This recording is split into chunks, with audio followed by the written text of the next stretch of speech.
നമസ്തേ എന്ന വാക്കിൻ്റെ അർത്ഥം എനിക്കല്ല, അങ്ങേക്ക് സദാ സ്വസ്തി ഉണ്ടാകട്ടെ എന്നാണ്. മറ്റൊരാളുടെ സാന്നിധ്യത്തിൽ ഞാനെന്ന ഭാവം വെടിയുമ്പോൾ നമസ്തേക്കൊരു ആത്മീയ പ്രാധാന്യം കൈവരുന്നു. ന അല്ല, മ എനിക്ക്, സ സദാ, തേ അങ്ങേക്ക്, അസ്തു സ്വസ്തി അഥവാ ഭവിക്കട്ടെ എന്നിങ്ങനെയാണ് നമസ്തയുടെ അർത്ഥം. എന്നിലും നിന്നിലും സ്ഥിതി ചെയ്യുന്ന ദൈവചൈതന്യം ഏകമാണ് എന്നൊരർത്ഥം കൂടി നമസ്തേക്കുണ്ട്.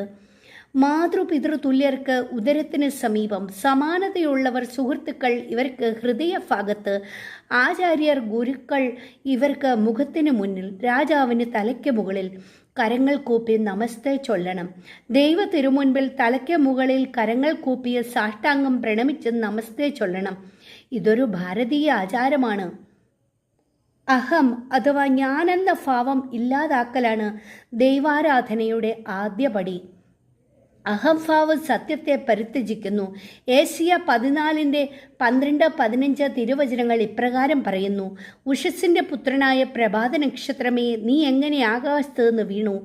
ജനതകളെ കീഴടക്കിയിരുന്ന നിന്നെ എങ്ങനെ തറയിൽ വെട്ടിവീഴ്ത്തി? നീ തന്നെത്താൻ പറഞ്ഞു, ഞാൻ സ്വർഗത്തിലേക്ക് കയറും, ഉന്നതത്തിൽ ദൈവത്തിൻ്റെ നക്ഷത്രങ്ങൾക്കുപരി എൻ്റെ സിംഹാസനം ഞാൻ സ്ഥാപിക്കും, ഉത്തരദിക്കിൻ്റെ അതിർത്തിയിലെ സമാഗമ പർവ്വതത്തിൻ്റെ മുകളിൽ ഞാൻ ഇരിക്കും, ഉന്നതമായ മേഘങ്ങൾക്ക് മീതെ ഞാൻ കയറും, ഞാൻ അത്യുന്നതനെ പോലെ ആകും. എന്നാൽ നീ പാതാളത്തിൻ്റെ അഗാധ ഗർത്തത്തിലേക്ക് തള്ളിയിടപ്പെട്ടിരിക്കുന്നു.